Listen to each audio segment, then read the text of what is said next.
பிரித்தானியாவில் குளிர்காலத்தின் கடும் குளிரை சமாளிக்க பலரும் மின்சார போர்வைகளை பயன்படுத்துகின்றனர்.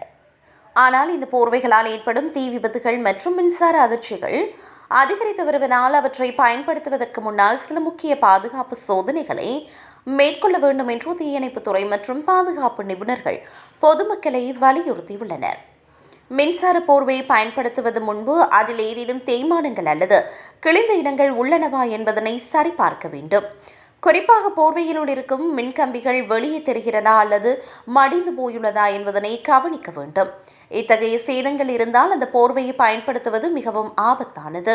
பழைய மின்சார போர்வைகள் நவீன பாதுகாப்பு அம்சங்களை கொண்டிருக்காது என்பதால் 10 ஆண்டுகளுக்கு மேலான போர்வைகளை மாற்ற நிபுணர்கள் பரிந்துரைக்கின்றனர்.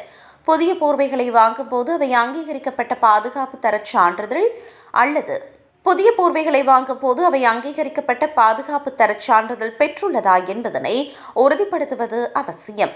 மின்சார போர்வைகளை மடித்து வைக்கும் போது மிகவும் எச்சரிக்கையாக இருக்க வேண்டும். அவற்றை இறுக்கமாக மடிப்பதன் மூலம் உள்ளே இருக்கும் மின்கம்பிகள் உடைய வாய்ப்புள்ளன. எனவே பயன்பாட்டில் இல்லாத போது அவற்றை தளர்வாக சுருட்டி வைப்பது அல்லது தட்டையாக விரித்து வைப்பதே சிறந்தது என அறிவுறுத்தப்படுகிறது. முக்கியமாக ஈரமான நிலையில் மின்சார போர்வைகளை பயன்படுத்தவே கூடாது. தூங்க செல்வதற்கு முன்னதாக போர்வையை சூடுபடுத்திவிட்டு தூங்கும் போதும் அதன் மின் இணைப்பை துண்டித்து விடுவது பாதுகாப்பானது. இரவு முழுவதும் மின்சார இணைப்பில் வைத்திருப்பது தீ விபத்து ஏற்படும் அபாயத்தை அதிகரிக்கும்.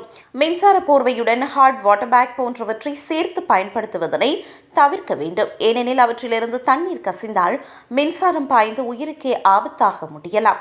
எனவே எளிய பாதுகாப்பு விதிகளை பின்பற்றுவதன் மூலம் குளிர்காலத்தை விபத்துகளின்றி பாதுகாக்க கழிக்க முடியும் என்றும் அதிகாரிகள் தெரிவித்தனர்.